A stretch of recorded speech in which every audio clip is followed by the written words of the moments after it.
జాతి కోసం బలైపోయిన నేత నేడిక లేడులే.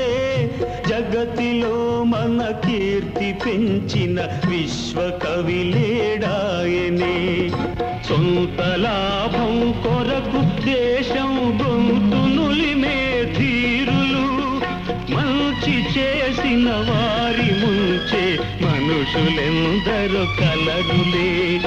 నేటి లోకం అసలు రూపం నీవు చూసేదెప్పుడో, నీకు తెలిసేదెన్నడో.